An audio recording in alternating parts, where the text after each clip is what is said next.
বহু মানুষের উপস্থিতি থাকা সত্ত্বেও পুরো স্থান জুড়ে তীব্র নীরবতা বিরাজমান। উপস্থিত প্রত্যেকেই তীব্র কৌতূহল নিয়ে তাকিয়ে আছে রাজের দিকে। কি সিদ্ধান্ত নিবে সে? নিবিড়কে উৎসর্গ করবে, নাকি এত শহীদের আত্মত্যাগ ভুলে গিয়ে বন্দি বিনিময়ের চুক্তিতে মনস্থির করবে? নিবিড়ের বিনিময়ে মুক্তি দিবে বিপ্লবকে? নিবিড়ের একটি প্রাণের জন্য কি এতগুলো প্রাণ বৃথা যাবে? চাপা অস্থিরতা শেষ নেই কারো মনে। এ কেমন সিচুয়েশন? ভাবতেই খানিকটা সময় স্থির হয়ে দাঁড়িয়ে রইল রাজ। অতঃপর দ্রুত পায়ে এগিয়ে একজন সেনার থেকে টান দিয়ে অস্ত্র হাতে তুলে নেয় সে। বিপ্লবের দিকে পা বাড়াতেই পাশ থেকে তার বাহু চেপে ধরে নিলয়। নীরব দৃষ্টিতে হালকা নাসুযোগ মাথা নেড়ে বলে, নিবিড়ের জীবন হুমকির মুখে।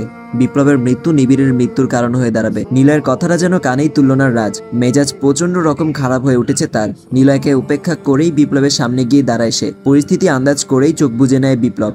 বিপরীতে বিন্দুমাত্র সময় নেয়নি রাজ। শক্ত হাতে বৃষ্টির মতো ছুটতে থাকে বুলেট। যে বৃষ্টি বুলেট ফুরিয়ে যাওয়া অবধি স্থায়ী ছিল, তবে তার একটি বুলেটও আঘাত করেনি বিপ্লবকে। একের পর এক বুলেটের আঘাত বিপ্লবের সামনেই সৃষ্টি করে একটি গর্তের। অতঃপর ভুবন কাঁপানো চিৎকারে অস্ত্রটা সজোরে সামনের দিকে ছুঁড়ে মারে রাজ। তার তীব্র ক্রোধ মাখা চিৎকারে কেঁপে উঠে চারপাশ। নতুন জীবন পাওয়ার মতো চোখ মেলে তাকায় বিপ্লব। স্থির হয়ে তাকিয়ে রইল সামনে সৃষ্টি হওয়া সেই গর্তের দিকে। বিপরীতে নিজের ক্রোধ সামলাতে পা চালিয়ে খানিকটা দূরে গিয়ে দাঁড়ায় রাজ। ভর দেওয়ার মতো এক হাত গাছের সাথে হাত ঠেকিয়ে শ্বাস ছাড়ে পরপর। চোখ দিয়ে আগুন ঝরছে যেন। তার দিকে এক নজর তাকায় নিলয়। বলতে পারেনি কিছুই। দৃষ্টি স্থির রেখে একইভাবে দাঁড়িয়ে রইল নীরব হয়ে। রাত তখন 11টা ছুঁই ছুঁই। হাত পা বাঁধা অবস্থায় বসে রইল নিবিড়। ডিনার শেষ করে ফিরে আসা মারিয়া একটা চেয়ার টেনে নিবিড়ের উল্টো ভাবে বসলো সে। উপর অংশে দুহাত একত্রিত করে থুতনিটা রাখলো তাতে। অতঃপর মুখ দিয়ে খানিকটা সূচক উচ্চারণ করে বলে, ছেড়ে যাওয়া প্রাক্তনের জন্য এখনো ভালোবাসা উতলে পড়ে? বোকা ছেলে। বলেই খানিকটা হাসলো মারিয়া। বিপরীতে নীরব রইল নিবিড়। যা দেখে মারিয়া ফের বলে, তুমি কি বিরক্ত চকলেট বয়? চোখ বুজে একটা শ্বাস ছাড়ে নিবিড়, যা স্পষ্ট বিরক্তির বহিঃপ্রকাশ। এবার মারিয়া খানিকটা ন্যাকার স্বরে তার দিকে চেয়ে বলে, তুমি দেখতে যতটা কিউট ঠিক ততটাই বোরিং। আচ্ছা চলো দুজন সুখ দুঃখের আলাপ করি, তাহলে বোরিং ভাব অনেকটাই কেটে যাবে। বলো দেখি তোমার লাভ স্টোরি। দেখি কি এমন মেয়ে যার জন্য এখনো এত পাগল হয়ে আছো। শুরু করো। আশা করি একটা সুন্দর আড্ডায় সময়টা অতিবাহিত হয়ে যাবে। এবার নীরবতার অবসান ঘটায় নিবিড়। মারিয়ার দিকে বরাবর দৃষ্টিতে সোজাসাপটা ভাবে বলে, অযথাই সময় নষ্ট করছো। মারতে চাইলে মেরে ফেলতে পারো, তবুও যা চাও তা কখনোই পাবে না। রাজ কখনোই তার শিকারকে তোমার হাতে তুলে দিবে না। তার কথায় মারিয়া হালকা হেসে বলে, সেটা না হয় সময়ই বলে দিবে, আর তুমিও দেখতে পাবে সেটা। এখনো সব বাদ দাও, তোমার লাভ স্টোরি শোনাও, দেখি কতটা রোমাঞ্চকর। এবার সত্যিই বিরক্ত হয় নিবিড়, কারণ মারিয়া ইচ্ছাকৃতভাবেই সবার সামনে তাকে হাসির বস্তুতে পরিণত করছে। অহেতুক মজা নিচ্ছে তাকে নিয়ে। বুঝতে পেরেও একটা শ্বাস ছেড়ে নিজেকে শান্ত রাখে নিবিড়। অতঃপর মারিয়ার দিকে চেয়ে স্বাভাবিক স্বরে বলে, আমার কথা বাদ দাও, তোমারটা বলো। তোমাকে দেখে এখনো যুবতী বলেই মনে হয়, তাহলে কোন দুঃখে ওই 45 বছর বয়সী বুড়োকে বিয়ে করতে গেলে? মুহূর্তেই যেন রসিকতা হাওয়ায় মিশে যায় মারিয়ার। চেহারা খানিকটা গম্ভীর করে বলে, তা আগামী কালই বুঝতে পারবে। এখন একটি অ্যাড চলবে, আপনারা চাইলে স্কিপ করতে পারেন।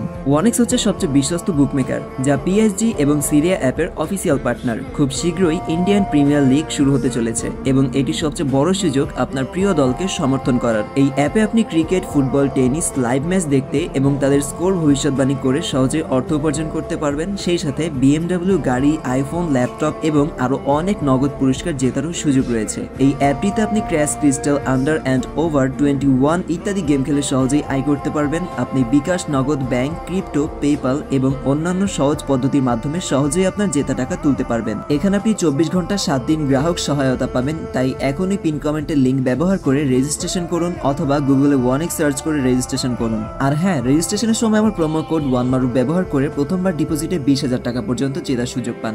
যখন তোমাদের লাশ ওই বুড়োর পায়ের নিচেই পড়ে থাকবে। মৃদু হাসে নিবিড়। অতঃপর স্বাভাবিক স্বরে বলে, অযথা দিবাস্বপ্ন দেখো না।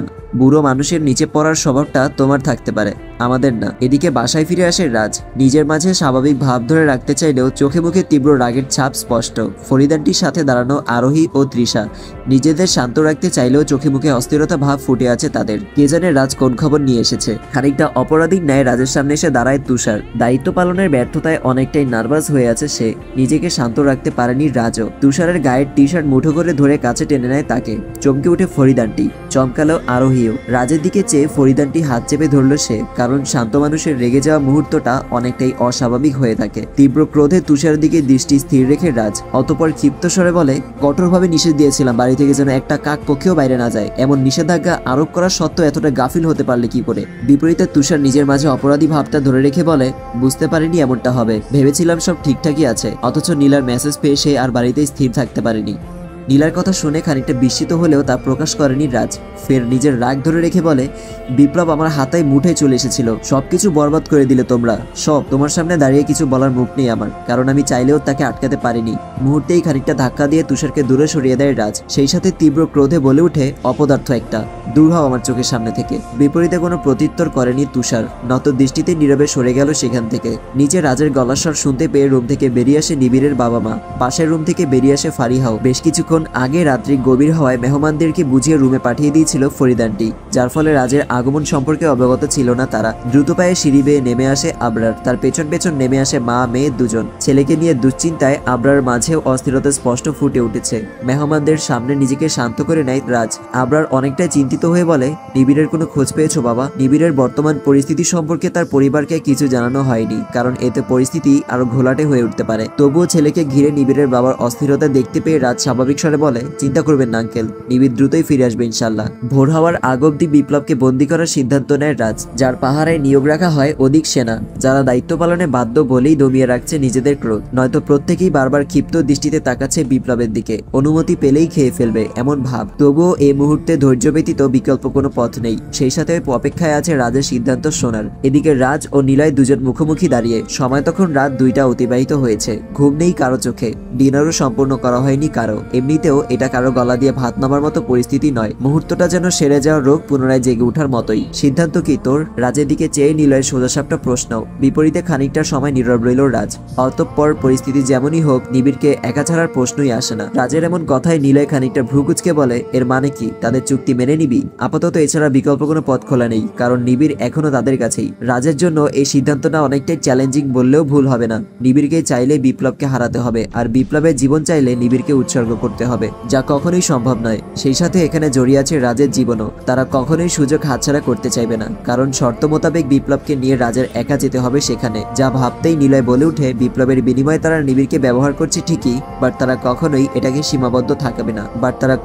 এটাতে সীমাবদ্ধ থাকবে না। তারা নিবিড়কে টোপ হিসাবে ব্যবহার করলেও তাদের প্রধান টার্গেট তুই। এখন তারা পাগলা কুকুরের মতো হয়ে আছে, তারা কখনোই সুযোগ হাতছাড়া করতে চাইবে না।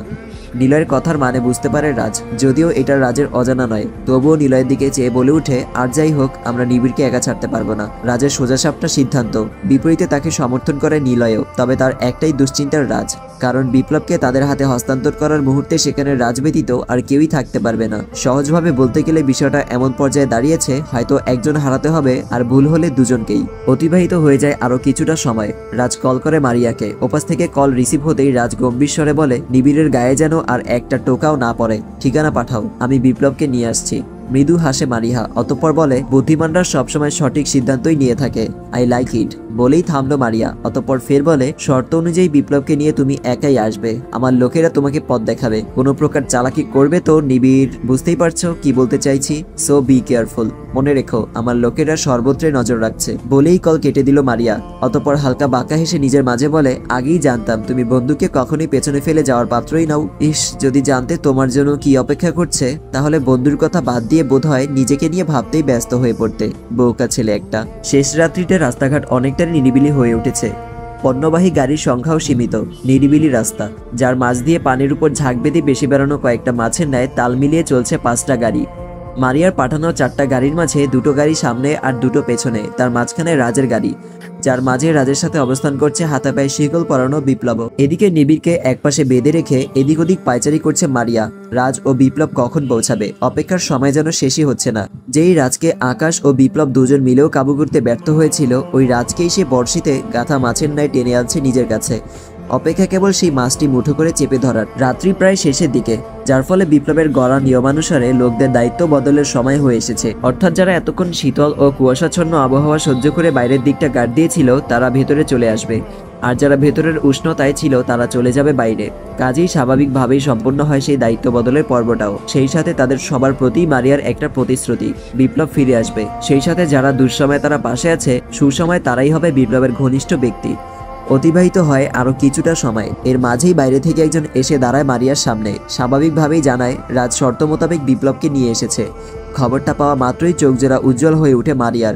নিবিড়ের দিকে দৃষ্টি নিক্ষেপ করতেই দু চোখ বুজে নেয় নিবিড়। নিজের প্রতি তীব্র আফসোস নিয়ে বিড়বিড় করে বলে, এর চেয়ে আমার মৃত্যুই উত্তম ছিল। এ তুমি কি করলে রাজ? মারিয়ার লোকেরা চারদিক থেকে ঘিরে রাজ ও বিপ্লবকে নিয়ে প্রবেশ করে ভেতরটায়। রাজের পাশেই হাত পায়ে শিকল বাঁধা অবস্থায় হাঁটছে বিপ্লব, মুখে কোনো কথা নেই। নিজের লোকদের সামনেই রাজ তাকে এমন লজ্জাজনক পরিস্থিতির সম্মুখীন করলো আজ, যা ভাবতেই গম্ভীরতা ভারী হয়ে উঠেছে বিপ্লবের। যে গম্ভীরতা ভারী বর্ষণের পূর্ব আকাশে ঘেরা কালো মেঘের মতোই। হাতে পায়ে শিকল পরানো অবস্থায় প্রধান কক্ষে প্রবেশ করতেই মারিয়া দ্রুত পায়ে এগিয়ে জড়িয়ে ধরে বিপ্লবকে, গলায় চুম্বন করলো গভীরভাবে। এদিকে নীরব দৃষ্টিতে নিবিড়ের দিকে তাকালো রাজ। হাত বাঁধা অবস্থায় দুপাশ থেকে দুজন ধরে রেখেছে তাকে। নাক মুখে মিশে আছে রক্তের দাগ, সেই সাথে অপরাধীর ন্যায় মাথা নত করে রেখেছে সে। বিপ্লবকে ছেড়েই সোজা হয়ে দাঁড়ায় মারিয়া, অতঃপর রাজের দিকে চেয়ে বলে, শুনেছি তুমি এমন এক ব্যক্তি যে ভাঙে তবু কখনো মচকায় না, কাজেই বন্ধুর প্রসঙ্গে এতটা দুর্বল হয়ে পড়বে তা খুব একটা আশা করিনি। বলেই নিবিড়ের দিকে দৃষ্টি নিক্ষেপ করে মারিয়া। তাকে ধরে রাখা দুজন ব্যক্তির দিকে চেয়ে ইশারা করতেই তারা ছেড়ে দিল নিবিড়কে। অতঃপর ধাক্কা দিয়ে এগিয়ে দেয় রাজের দিকে। রাজের সামনে এসে নত দৃষ্টিতে দাঁড়ায় নিবিড়। বিপরীতে কোনো প্রত্যাশিত প্রতিক্রিয়া দেখায়নি রাজ, উল্টো নিবিড়ের বাহুতে হাত রাখলো ভরসাসূচক। মাথা তুলে তাকায় নিবিড়। রাজ ফের ভরসাসূচক হালকা মাথা নেড়ে নিজের পাশে দাঁড় করে তাকে। সামনে থেকে বিপ্লবের পাশে দাঁড়িয়ে মারিয়া বলে উঠে, চুক্তি সম্পন্ন হয়েছে, আমরা দুজনই দুজনের কথা রেখেছি, অর্থাৎ এই চুক্তির সমাপ্তি এখানেই। এখন চাইলে আমাকে একজন রক্তপিপাসু শত্রু হিসেবেও বিবেচনা করতে পারো। বিপ্লবের হাত ও পায়ের শিকল খুলে দিল তার লোকেরা। গম্ভীর দৃষ্টিতে রাজের দিকে তাকায় বিপ্লব, অতঃপর বলে, অস্তিত্ব রক্ষার্থে কখনো কখনো প্রিয়জনকেও বলি দিতে হয়। তার কথা শেষ হতেই রাজ গম্ভীর স্বরে বলে, এমন সিদ্ধান্ত কেবল তোমার মতো অমানুষই নিতে পারে। হালকা হাসে বিপ্লব, সেই সাথে উচ্চারণ করে, দুর্বলতা? বলেই ফের হাসলো বিপ্লব, অতঃপর স্বাভাবিক রূপ ধারণ করে বলে, এই দুর্বলতাই তোমাকে আজ মৃত্যুর দ্বারপ্রান্তে এনে দাঁড় করিয়েছে। তার কথা শেষ হতেই রাজ ফের গম্ভীর স্বরে বলে, এটা নিশ্চিত মৃত্যুর পথ জেনেই পদার্পণ করেছি। একজনকে তো অবশ্যই মরতে হবে আজ। আজ হয়তো আমার হাতে তোমার সমাপ্তি হবে, নয়তো তোমার হাতে আমার। তোমার কথাগুলো বরাবরই ধারালো তরবারির মতো, কিন্তু এই মুহূর্তে তা ভুল জায়গায় ব্যবহার করছো। তুমি অবশ্যই নিজের পরিণতি সম্পর্কে অবগত, তবুও এখনো আগের মতোই নিজের জেদকে আঁকড়ে ধরে রেখেছো। আমার নেওয়া প্রতিটা সিদ্ধান্তই আমার চূড়ান্ত জেদ, একমাত্র সৃষ্টিকর্তা ব্যতীত যা পরিবর্তনের সাধ্য কারণেই। রাজের সোজাসাপটা জবাবে তার দিকে চেয়ে খানিকটা নীরব রইল বিপ্লব, অতঃপর শান্তস্বরে বলে, তাই নাকি? তাহলে এবার না হয় কল্পনার জগৎ থেকে বেরিয়ে বাস্তবতার সম্মুখীন হও। বলেই এক হাত উঁচু করে বিপ্লব। মুহূর্তেই চারপাশে দাঁড়িয়ে থাকা তার প্রতিটা লোকই অস্ত্র তুলে নিয়ে তাক করলো রাজ ও নিবিড়ের দিকে। পুরো কক্ষ জুড়ে পিনপতন নীরবতা বিরাজমান। চারদিকে দৃষ্টি বুলাচ্ছে নিবিড়, যেদিকেই চোখ যাচ্ছে সেদিকেই অস্ত্র তাক করা, যা অনেকটাই আতঙ্কিত করে তোলে তাকে। একইভাবে দাঁড়িয়ে রইল রাজ। তার দিকে চেয়ে বিপ্লব ফের বলে, তুমি জেদ থেকে বেরিয়ে যদি একবার আমার আনুগত্য মেনে নিয়ে মাথা নত করতে, তাহলে আজ আমরা শত্রু বিপরীতে মিত্র হয়ে কাজ করতাম। ফের নীরবতা। খানিকটা সময় নীরব রইল রাজও, অতঃপর বিপ্লবের দিকে দৃষ্টি স্থির রেখে বলে, শুরুতে একটা কথা বলেছিলাম, জালিমের নিকট মাথা করার অপর অর্থ নিজেকে অসম্মান করা, আর নিজেকে অসম্মান করার পরিবর্তে আমি মরতেই স্বাচ্ছন্দ্য বোধ করি। তাহলে তাই হোক। বলেই দুহাত হালকা মেলে পেছন দিকে হেঁটে যায় বিপ্লব। তার প্রতিটা লোক অস্ত্র হাতে তার আদেশের অপেক্ষায়। পাশাপাশি দাঁড়িয়ে রইল রাজ ও নিবিড়। পুরো কক্ষ জুড়ে বিচরণ করছে নীরব আতঙ্ক, কারণ মুহূর্তেই বিপ্লবের এক আদেশেই শুরু হবে বুলেট বৃষ্টি, যা ক্ষতবিক্ষত করে ফেলবে রাজ ও নিবিড়কে। হবে রাজ নামক অধ্যায়ের চূড়ান্ত সমাপ্তি। রাত্রি প্রায় শেষের দিকে। আচমকায় গায়ে রক্তের ছিটা পড়তেই চোখ মেলে তাকায় আরোহী। হচকচিয়ে মাথা তুলে বসতেই আশেপাশে দৃষ্টি নিক্ষেপ করে সে। এলোমেলো মনে হচ্ছে সবটা। শরীর ও হাতের দিকে ভালোভাবে লক্ষ্য করে দেখে রক্তের দাগ নেই কোথাও। বুঝতে সময় লাগেনি এটা কেবলই মাত্র একটি দুঃস্বপ্ন। যেখানে রক্তের দাগ কোথা থেকে এসেছিল তাও অজানা তার। এলোমেলো সবকিছুই বড্ড এলোমেলো। মাথা কাত করে সোফায় শরীরের ভার ছেড়ে বসেছিল আরোহী। এর মাঝেই এমন শরীর হিম করা দুঃস্বপ্ন। এটা কিসের ইঙ্গিত, নাকি তার মনের ভুল মাত্র? ভাবতেই বুকে হাত রেখে পরপর শ্বাস নিচ্ছে সে। ভালো লাগছে না কিছুই। মনের ভেতর বয়ে চলছে তীব্র অস্থিরতা, সেই সাথে কাঁপছে পুরো শরীর। ওড়নাটা ভালোভাবে মাথায় পেঁচিয়ে উঠে দাঁড়ায় আরোহী। দুরু দুরু বুকে পা বাড়ায় নামাজের জন্য নির্ধারিত সেই কক্ষটির দিকে। তার আগে উজু করা প্রয়োজন। এই মুহূর্তে অপেক্ষা ও দোয়া ব্যতীত আর কিছুই করায় নেই তার। কাজেই অজু সেরে নিয়ে হাত পা ভালোভাবে মুছে নিল সে। অতঃপর সে কক্ষে গিয়ে দাঁড়ালো দুরাকাত নামাজের উদ্দেশ্যে। একটি ভারী শ্বাসে দুচোখ বুঝতে গাল বেয়ে গড়িয়ে পড়ে অশ্রুকণা। এদিকে পুরো স্থান জুড়ে তীব্র নীরবতা বিরাজমান। সকলেই অস্ত্র তাক করে দাঁড়িয়ে আছে বিপ্লবের আদেশের অপেক্ষায়। রাজের পেছনে দাঁড়িয়ে নিবিড় পাগলের ন্যায় এদিক ওদিক তাকাচ্ছে বারবার। মনে আতঙ্ক ও তীব্র অস্থিরতা বিরাজ করছে। রাজ একইভাবে তাকিয়ে রইল বিপ্লবের দিকে। বিপ্লবর রাজের দিকে চেয়ে কয়েক পা পিছিয়ে স্থির হয়ে দাঁড়ায়। অতঃপর নীরবতার অবসান ঘটিয়ে তার ফায়ার সূচক শব্দে কেঁপে উঠে পুরো কক্ষ। পাশ থেকে আঙুল দিয়ে নিজের দুই কান চেপে ধরে মারিয়া। আঙুলের ঝলকের সাথে একের পর এক বেজে উঠে অধিক গুলির শব্দ। মুহূর্তেই ধপধপ করে একের পর এক লুটিয়ে পড়ে রাজ ও বিপ্লবকে নিয়ে আসা সেই বিপ্লবের অনুগত লোকগুলো। নিবিড় কান চেপে ধরে বসে পড়লেও একইভাবে দাঁড়িয়ে রাজ। এমন অপ্রত্যাশিত ঘটনায় পুরোপুরি স্তব্ধ হয়ে পড়ে বিপ্লব ও মারিয়া। বিস্মিত দৃষ্টিতে তাকায় চারপাশে অস্ত্র হাতে দাঁড়িয়ে থাকা নিজেদের লোকগুলোর দিকে। এরা হঠাৎ বদলে গেল কি করে? এরা কি আদৌ বিপ্লবের অনুগত নাকি ভিন্ন ভিন্ন কেউ? বিপ্লবের বিস্মিত দৃষ্টির সাথে তাল মিলিয়ে তাদের দিকে স্বাভাবিক দৃষ্টি নিক্ষেপ করে রাজও। তাকায় অস্ত্র হাতে ছদ্মবেশে তাকিয়ে থাকা লোকদের দিকে। মুহূর্তেই মাথার ক্যাপ ও মুখে কাপড় সরায় তুষার। একইভাবে তার পাশে দাঁড়িয়ে নিজেকে প্রকাশ করে রিজওয়ানও, যার ক্ষিপ্ত দৃষ্টি বিপ্লবের দিকে স্থির করা। কারণ বিপ্লবের হাতে লেগে আছে তার স্ত্রী ও সন্তানের রক্ত, যাদের মাথা সে শরীর থেকে বিচ্ছিন্ন করে রিজওয়ানের কাছে পাঠিয়েছিল।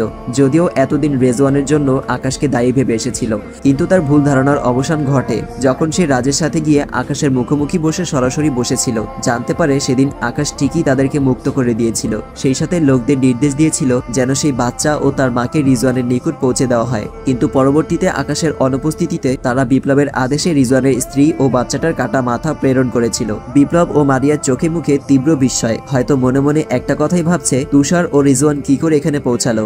সেই সাথে রাজের এত লোক কি করে মারিয়ার চোখে ফাঁকি দিয়ে এখানে অবস্থান করছে? ভাবতেই অবাক দৃষ্টিতে রাজের দিকে তাকায় মারিয়া। এ কি করে সম্ভব? তাহলে চলুন ফ্ল্যাশব্যাক দেখা যাক। তখন নিবিড়কে বারবার বোঝাতে চেয়েও ব্যর্থ হচ্ছিল তুষার। নাছোড়বান্দার মতোই বেরিয়ে যায় নিবিড়। যদিও তার আচরণ তুষার অনেকটাই হতাশ হয়েছিল, তবুও সতর্কতা স্বরূপ তার পেছনে পাঠিয়ে দিয়েছিল রাজের কয়েকজন লোককে, যারা সংখ্যায় মাত্র কয়েকজন হওয়ার ফলে নিবিড়কে অপহরণের মুহূর্তে বিপ্লবের লোকদের সাথে সংঘাতে জড়ায়নি, কারণ এটা হলো বৃথা চেষ্টা। তাছাড়া রাজ তাদেরকে একটা উপদেশ ভালোভাবেই বুঝিয়ে দিয়েছিল, যেখানে শক্তি প্রয়োগ বৃথা মনে হবে সেখানে নিজের মস্তিষ্ককে ব্যবহার করবে, যার ফলে তারা সংঘাতে না জড়িয়ে শত্রুপক্ষের পরিকল্পনাকে নিজেদের আয়ত্তে রাখার সিদ্ধান্ত নেয়, নিজেদের দৃষ্টিতে রাখে সবটা। যখন বিপ্লবকে হাতে পেলেও রাজকে থামিয়ে দেওয়া হয়, সেই সাথে দেওয়া হয় নিবিড়কে হত্যার হুমকি, দেওয়া হয় বিনিময় চুক্তির প্রস্তাব। তখন ক্ষিপ্ত হয়ে বাসায় ছুটে আসে রাজ। তুষারের উপর রাগ ঝেড়ে ছুঁড়ে ফেলেছিল তাকে, তবুও শান্ত হয়নি সেই রাগ। অতঃপর সেই লোকেরা খবর পাঠায় রাজের নিকট। দেওয়া হয় নিবিড়কে আটকে রাখা সেই স্থানের লোকেশন। অতঃপর একটা স্বস্তির শ্বাস ছাড়ে রাজ। মুহূর্তেই তৈরি করে এক নতুন পরিকল্পনা। নিলয়ের সাথে আলোচনার মাঝে নিলয় যখন কৌতূহলী ছিল, তখন তার সাথে সেই পরিকল্পনা শেয়ার করে রাজ। অতঃপর সিদ্ধান্তে উপনীত হয়ে রিজওয়ানকে দায়িত্ব দেয় এই পরিকল্পনা বাস্তবায়নের। কারণ অনেকদিন ধরেই তার মৃত স্ত্রী ও বাচ্চার কথা ভেবে সে বিষণ্ণ হয়েছিল। এই একটা মিশন হয়তো তার কষ্টকেও হালকা করবে কিছুটা হলেও। এদিকে রাজের তীব্র রাগের শিকার হয়ে ভেঙে পড়ার ন্যায় নীরবে একাকী বসেছিল তুষার। অতঃপর রাজের পরিকল্পনা সম্পর্কে অবগত হয়েই তার পাঠানো লোকদের সাথে যোগাযোগ করে সে। জানতে পারে পরিকল্পনা বাস্তবায়নের দায়িত্বে রিজওয়ানকে দেওয়া হয়েছে। কাজেই নিজের ভুলের আফসোস নিয়ে আর বসে থাকতে পারেনি সে। রাজকে না জানিয়েই মাঝরাতে বেরিয়ে পড়ে রিজওয়ানের সাথে যোগ দেওয়ার উদ্দেশ্যে। রিজওয়ান তখন পূর্ণ প্রস্তুতি নিয়ে বেরিয়েছিল মাত্র। এর মাঝেই তুষার এসে উপস্থিত হয় তার সামনে, প্রকাশ করে নিজের ইচ্ছের কথা। বিপরীতে রিজওয়ান সরাসরি জানিয়ে দেয় রাজের অনুমতি ব্যতীত এটা সম্ভব নয়, কারণ তুষারের কোনো ক্ষতি হলে তার জন্য রিজওয়ানকে জবাবদিহি করতে হবে রাজের কাছে। তবুও হাল ছাড়েনি তুষার। সে এর আগেও বিপ্লব ও তার লোকদের পাশে বেশ কিছুদিন অবস্থান করছিল।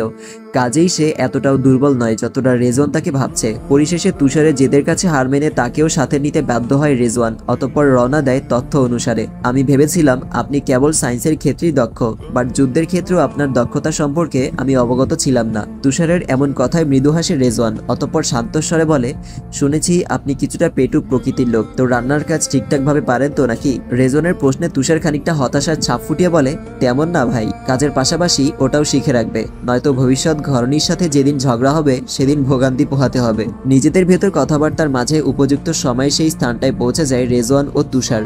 শুরুতেই পরিস্থিতি ভালোভাবে পরখ করে নেয় তারা, কারণ কোনো প্রকার ভুল করলেও সব পরিকল্পনা ভেস্তে যাবে।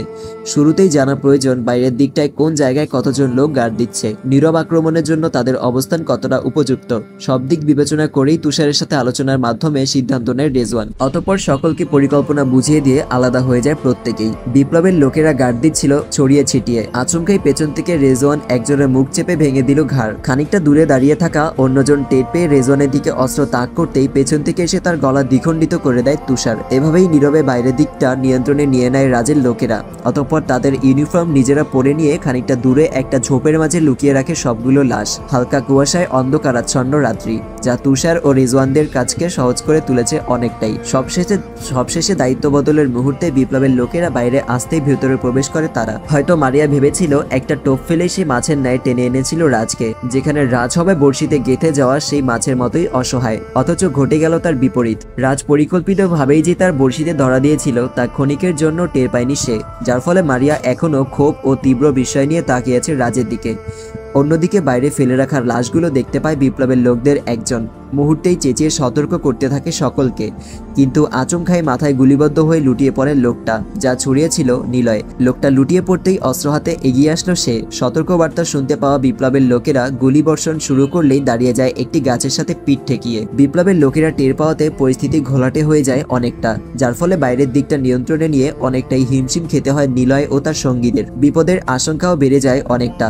গোলাগুলির শেষ মুহূর্তে আচমকাই একজন তেড়ে এসে পাশ থেকে নিলয়কে শুট করার আগেই মাটিতে লুটিয়ে পড়ে লোকটা। নিলয় তার সম্পর্কে সতর্ক না থাকলেও অন্য কেউ শুট করে তাকে। হতে পারে নিলয়ের কোনো সঙ্গী, কিন্তু না, সে আর কেউ নয়, তৃষা।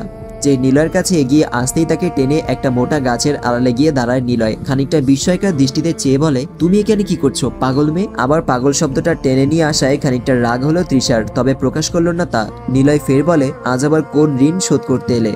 এবার তৃষা নীরবতার অবসান ঘটিয়ে বলে, আপনার জন্য আসিনি আমি, ভেতরে আমার ভাইয়াও আটকে আছে, ভাইয়ার জন্য এসেছি। তখন রাজের এমন আচরণের ফলে বিষণ্ণ হয়ে যাওয়া তুষারের উপর নজর রাখছিল তৃষা, যার ফলে তুষারের অবস্থান সম্পর্কে তার অজানা নয়। তবে সে নিজেকে এমন ভয়ঙ্কর খেলায় জড়ানো মোটেও উচিত হয়নি। কাজেই নিলয় একটা শ্বাস ছেড়ে বলে, তুমি না হয় এক সময় পাগল ছিলে, বাট এখন তো সুস্থ, তো এসব পাগলামির মানে কি? এসব কি তোমার কাছে একটা ছেলে খেলার মতোই মনে হয়? বিপরীতে তৃষা সোজাসাপটা ভাবে বলে, হ্যাঁ, আমার কাছে জীবনটাই এখন একটা খেলা মনে হয়, জানিয়ে সকলেই খেলতে পছন্দ করে। এখন কি সেই জীবনটাও হারানোর ইচ্ছে জেগেছে? নিলয়ের এমন প্রশ্নে তৃষা ফের সোজাসাপটা ভাবে বলে, আমি এমন একজন মানুষ যার হারানোর মতো কিছুই আর অবশিষ্ট নেই। এখন এই মূল্যহীন জীবনটা হারালেও আমার কিছুই আসে যায় না। তার কথা শেষ না হতেই নিলয় শান্তস্বরে বলে, মূলত তুমি এটাই চাও তাই না, যে হুট করে একটা দুর্ঘটনা তোমার জীবন কেড়ে নিক, যাতে নিজের মনের যন্ত্রণা থেকে চিরতরে মুক্তি পাও? নিলয়ের এমন কথায় খানিকটা বিব্রত হয় তৃষা, কারণ সত্যটাই বলেছে নিলয়, যার ফলে তৃষা খানিকটা নীরব থেকে বলে, আমাকে নিয়ে অযথা ভাবতে হবে না আপনাদের, তার চেয়ে ভালো আপনি নিজের রাস্তা মাপুন। বলেই নিজেকে ছাড়িয়ে সামনের দিকে হেঁটে যায় তৃষা। ততক্ষণে পরিস্থিতি শান্ত হয়ে গেছে পুরোপুরি। নিজের মাঝে জেদ পুষে রেখে হেঁটে যাওয়া তৃষার দিকে তাকিয়ে রইল নিলয়। অতঃপর খানিকটা হতাশ হয়ে নিজের মাঝে বলে, পাগল মেয়ে, তুমি পাগলই রয়ে গেছো, এখনো সুস্থ হওনি। একই সাথে তার মাথার উপর গাছের ঢালে বসে থাকা বিপ্লবের এক লোক একটা ভাঙা ডাল শক্ত হাতে চেপে ধরলো, যার সুচালো অংশটা নিচের দিকে রেখে নিলয়ের দিকে তাকায় ক্ষিপ্ত দৃষ্টিতে, যে এই মুহূর্তেই লাফিয়ে পড়ে ঢালের সুচালো অংশ দিয়ে এফোর ওফোর করে ফেলবে নিলয়কে, যার জন্য প্রস্তুত হতেই পাশ থেকে একটা গুলি শব্দ ভেসে এলো।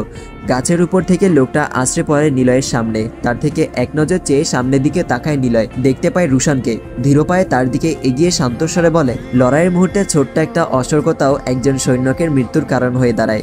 বলেই নিলয়ের সামনে এসে দাঁড়ায় রুশান। খানিকটা নীরব থেকে মৃদু হাসলো নিলয়, হাসলো রুশানও। অতঃপর এক হাত মিলিয়ে অপর হাতে আলিঙ্গন করে নিল দুজন। ব্যস্ততায় ইদানিং তাদের মাঝে দূরত্ব শব্দটাকে আপন করে তুলেছে খুব। ভেতরের পরিস্থিতি স্বাভাবিকের তুলনায় অনেকটাই নীরব। রাজ আর চোখে নীরব দৃষ্টিতে তাকায় তুষারের দিকে, কারণ শেষবার যখন তুষারের মুখোমুখি হয়েছিল তখন প্রচন্ড রেগেছিল সে, যা পুরোটাই ঝেড়েছিল তুষারের উপর। তবে এই মুহূর্তে বলল না কিছুই। তার নীরব চাহনির অবসান ঘটে নিলয় ও রুশানের আগমনে। রাজের পাশে এসে দাঁড়ায় তারা। নিলয় হালকা মাথা নেড়ে জানান দেয় পরিস্থিতির নিয়ন্ত্রণে। তাদের দিকে তাকায় বিপ্লব। এবার নীরবতা ভেঙে গম্ভীর স্বরে বলে, একজনকে মারতে এতজন একসাথে, পুরুষ হয়ে থাকলে একাকী মুখোমুখি হও। রুশান ও নিলয় থেকে দৃষ্টি সরিয়ে তার দিকে তাকায় রাজ। শান্তস্বরে বলে, তাহলে লড়াই করে মরতে চাইছো? হ্যাঁ, বলেই হালকা মাথা নাড়ে রাজ। অতঃপর পাশে হালকা দৃষ্টি নিক্ষেপ করে বলে, নিলয়। রাজের ডাকে নিলয় এগিয়ে আসতেই বিপ্লব ফের বলে, একজন বলতে একাকী লড়াই আমি তোমাকে আহ্বান করেছিলাম। খানিকটা থেমে বলল, কি হলো, নাকি মুখোমুখি দাঁড়ানোর সৎ সাহস নেই? বিপ্লবের এমন কথায় এবার মাথা তুলে গম্ভীর দৃষ্টিতে তার দিকে তাকায় রাজ। অতঃপর পুরোপুরিভাবে তাকিয়ে শান্তস্বরে বলে, এটা তোমার শেষ ইচ্ছে? বলতে পারো, লড়াই হোক সমানের সমান। তাহলে তাই হোক। মুহূর্তেই গোল হয়ে চারপাশে দাঁড়িয়ে যায় রাজের সেনারা। একপাশে নিলয়, রুশান, নিবিড়, তুষার ও রিজওয়ান দাঁড়িয়ে। রাজের প্রতি বিপ্লবের এমন প্রস্তাবে নিলয় খানিকটা অসন্তোষ প্রকাশ করলে পাশ থেকে তার এক হাত চেপে ধরে রুশান।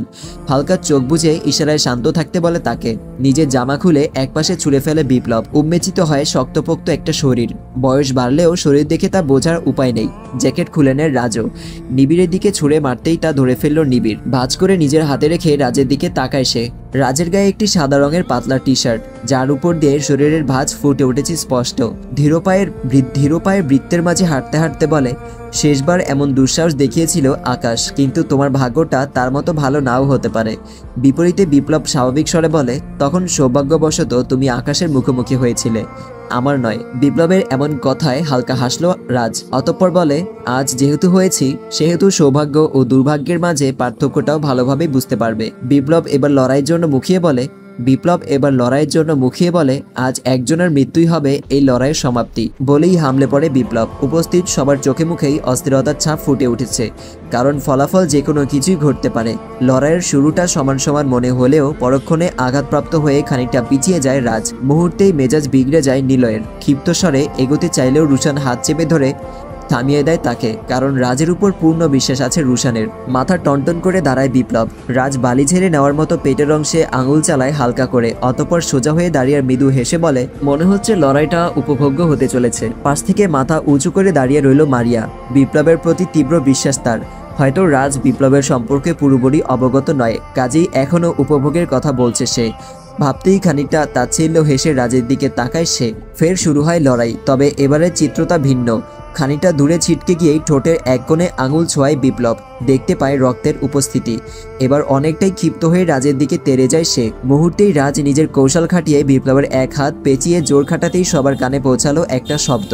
বিপ্লব খানিকটা দূরে ছিটকে নিজের হাতের দিকে তাকাতেই সামনে থেকে রাজ শান্তস্বরে বলে, এটা সাকিবের জন্য। ভেঙে যাওয়া অংশটা নিজের ডান হাতে চেপে ধরে খানিকটা চোখ বুজে নিল বিপ্লব। এবার আচমকাই মুখের হাসি মিলিয়ে যায় মারিয়ার। এক পলক রাজের দিকে চেয়ে অতঃপর তাকিয়ে রইল বিপ্লবের দিকে। মনে এখনো তীব্র আশা বিপ্লব ঘুরে দাঁড়াবে। ফের ছুটে আসে বিপ্লব। এবার হাঁটুতে আঘাত পেলেই হোঁচট খাওয়ার মতো সামনে গিয়ে দাঁড়ায় সে। না ভাঙলেও জখম লেগেছে ভালোভাবেই। রাজ ফের বলে, এটা নিবিড়কে আঘাত করার জন্য। বিপরীতে মাথা তুলে তাকিয়ে রইল নিবিড়। বিপ্লব পা ঝেড়ে নিয়ে ফের ছুটে যেতেই তাকে পাশ কাটিয়ে সজোরে তার ঘাড়ে আঘাত করে রাজ। স্বাভাবিকভাবে এখানটায় আঘাত পেলে জ্ঞান হারানোর কথা থাকলেও তা হারায়নি বিপ্লব। হালকা চোখ বুজে ঘাড়ে হাত রাখল সে। এবার মারিয়া খানিকটা বিরক্তিকর ভাব প্রকাশ করে বুঝে নেয় চোখ জোড়া। বিপ্লবের দিকে চেয়ে রাজের ফের বার্তা, এটা রেজওয়ানের সেই বাচ্চা মেয়েটার জন্য। পাশে দাঁড়িয়ে থাকা রেজওয়ান বুঝে নিল নিজের চোখ জোড়া। অতঃপর চোখ মেলে ফের ক্ষিপ্ত দৃষ্টিতে তাকায় বিপ্লবের দিকে। ভাঙা হাত অনেকটাই দুর্বল করে তুলেছে বিপ্লবকে, যা হালকা স্পর্শ করেই চোখ বুজে সহ্য করে নেয় বিপ্লব। অতঃপর ফের রাজকে আঘাত করতে চাইলেই তার অপর হাত পেঁচিয়ে নেয় রাজ। তার কৌশলে বিপ্লব খানিকটা ঝুঁকে দাঁড়াতেই এবার হাঁটু দিয়ে সর্বশক্তিতে তার বুকে আঘাত করে সে। কানে আসে হাড় ভাঙার শব্দ। অতঃপর ছেড়ে দিতেই বুকে হাত দিয়ে ধপ করে বসে পড়ে বিপ্লব। উঠে দাঁড়ানোর চেষ্টা করে ব্যর্থ হয় সে। চোখজোড়া বুঝে নেয় তীব্র ব্যথায়। রাজ তার মুখোমুখি দাঁড়িয়ে তীব্র ক্ষোভ প্রকাশ করে বলে, এটা হাজারো মজলুমদের জীবন কেড়ে নেওয়ার জন্য। বলেই সজোরে লাথি বসায় বিপ্লবের মুখে। ছিটকে পড়ে বিপ্লব। হাত ও বুকের হাড় ভেঙে যাওয়ায় চাইলেই উঠে বসতে ব্যর্থ হয় সে। রাজ হালকা ইশারা করতেই দুজন সেনা এসে দুপাশ থেকে ধরে টেনে বসালো তাকে। অতঃপর সরে গেল তারা। বুকে হাত রেখে হাঁপাচ্ছে বিপ্লব, যা স্পষ্ট তীব্র যন্ত্রণার বহিঃপ্রকাশ। পাশে দাঁড়িয়ে একটা লম্বা শ্বাস নেয় রাজ। অতঃপর বিপ্লবের দিকে চেয়ে বলেছিলাম সবকিছুর একটা সমাপ্তি আছে। সতর্ক করেছিলাম তোমাকে, কিন্তু তুমি এতটাই অন্ধ হয়ে গিয়েছিলে কখনোই চোখ মেলে দেখতে পাওনি সত্যকে। বলেই একপাশে ছুরি হাতে দাঁড়িয়ে থাকা সেই সেনাটার দিকে হাত বাড়ায় রাজ। বিপরীতে কয়েক পা এগিয়ে রাজের হাতে ধারালো ছুরিটা দিয়ে দিল সে। মাথা তুলে রাজের দিকে তাকায় বিপ্লব। দেখে আজ বড্ড অসহায় মনে হচ্ছে তাকে। তার এমন সমাপ্তি হয়তো কখনোই কল্পনাও করতে পারেনি সে। যদিও নিলয় বন্দি থাকার মুহূর্তে একটি কথা বলেছিল, রাজ যখন তার মাথা নিবে সেই মুহূর্তটা যেন নিজ চোখে দেখতে পারে সে। নিলয়ের সেই কথাটি মনে পড়তেই নিলয়ের দিকে তাকায় বিপ্লব। পুরো কক্ষ জুড়ে নীরবতা বিরাজমান। রাজের পরবর্তী পদক্ষেপ স্পষ্ট। বুঝতে পেরেই বাধা দেওয়ার ন্যায় এগিয়ে আসে রুশান। মুহূর্তেই তার সামনে এসে দাঁড়িয়ে যায় রাজের দুজন সেনা। আটকে দেয় রুশানকে, যা দেখতে পেয়ে রুশান খানিকটা গম্ভীর স্বরে বলে, এ কেমন স্পর্ধা। রুশানের এমন কথা যেন আমলেই নেয়নি রাজের সেই দুজন সেনা, যা দেখে এবার রাজের দিকে তাকায় রুশান। কোনো প্রতিক্রিয়া দেখায়নি রাজও। ছুরিটা শক্ত হাতে ধরে বিপ্লবের কাঁধে রেখে দাঁড়িয়ে রইল সে। রুশান এবার স্বাভাবিক স্বরে বলে, যথেষ্ট হয়েছে, তোর দায়িত্ব সফলভাবেই পালন করেছিস তুই। বিপ্লব রাষ্ট্রীয় শিকার, তার চূড়ান্ত সিদ্ধান্তটাও আদালত নিবে। বিপরীতে রাজ গম্ভীর দৃষ্টিতে এক হাতে রুশানকে থামিয়ে বলে, কখনো না, তার পরিণতি আজ নির্ধারিত। রাজের এমন কথায় রুশান ফের বলে, বোকামি করিস না ভাই, তোর মনে রাখা উচিত বিপ্লবকে থামানোর দায়িত্ব তোকে রাষ্ট্র থেকে দেওয়া হয়েছিল। বিপ্লব সাধারণ কেউ নয়, তার চূড়ান্ত সিদ্ধান্ত রাষ্ট্রই নেবে। রাষ্ট্রের সিদ্ধান্তের বাইরে গিয়ে তুই কখনোই তার পরিণতি নির্ধারণ করতে পারবি না। রাজ ফের জেদ ধরে রেখে বলে, তুই আইনের মাঝে সীমাবদ্ধ, যা আমি নই। বিপ্লব আজ এখানেই মরবে। মানুষ ভুল একবারই করে, দ্বিতীয়বার যে ভুল আমি কখনোই করব না, যা এর আগে আকাশকে তোর হাতে তুলে দিয়ে করেছিলাম। রুশানের বুঝতে সময় লাগেনি রাজ কিসের কথা বলছে। এর আগেও একবার আকাশকে তার হাতে তুলে দিয়েছিল সে, কিন্তু জাহাঙ্গীর আলমের বিশ্বাসঘাতকতায় মাঝপথে তার থেকে ছিনিয়ে নেওয়া হয়েছিল আকাশকে। ওই প্রসঙ্গ টানতেই রুশান স্বাভাবিক দৃষ্টিতে রাজের দিকে চেয়ে বলে, তুই কি আমার দায়িত্ব পালনের সম্পর্কে প্রশ্ন তুলছিস? রাজ ফের স্বাভাবিক স্বরে বলে, বিপ্লব এমন একটি গাছ যার শিকড় সর্বত্রে ছড়িয়ে আছে। এখনো তাকে উদ্ধার করার জন্য চারদিকে ওত পেতে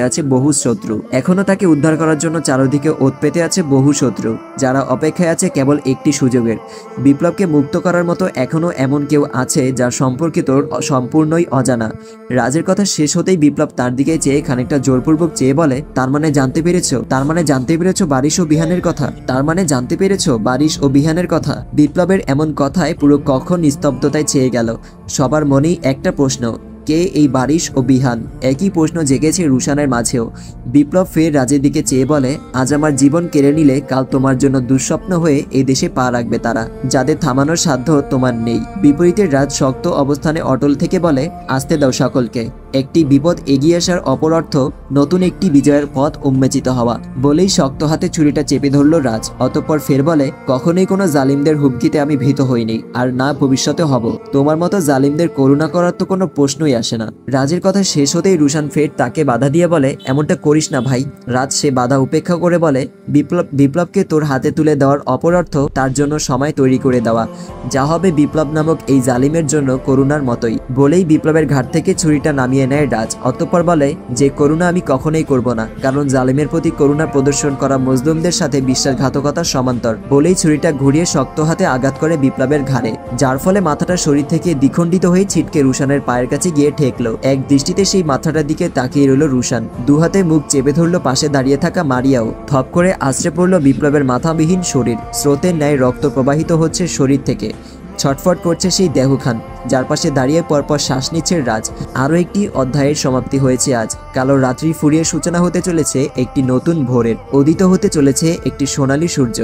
দেখতে দেখতে নিস্তেজ হয়ে যায় বিপ্লবের শরীর। পুরো কক্ষ জুড়ে তীব্র নীরবতা বিরাজমান। কোনো কথা নেই রুশানের মুখেও। এর মাঝেই জানালা দিয়ে দূর থেকে ভেসে এলো ফজরের আজানের শব্দ। এই স্থানটা অনেকটাই আড়ালে হওয়ায় খুব জোরে আজানের শব্দ পৌঁছাচ্ছে না এই অবধি। ধীরপায়ে সেই জানালার সামনে গিয়ে দাঁড়ায় রাজ। তীব্র নীরবতায় বুকে হাত রেখে একটা প্রশান্তির শ্বাস ছেলে তাকালো বাইরের দিকে। এই নতুন ভোরে কানে পৌঁছায় দূর থেকে হালকা শব্দে ভেসে আসা সেই মধুময় কণ্ঠের আজানের শব্দ। চোখজোড়া বুঝে নেয় রাজ। নীরবে শ্রবণ করতে থাকে ফজরের সেই সুমধুর ধ্বনি।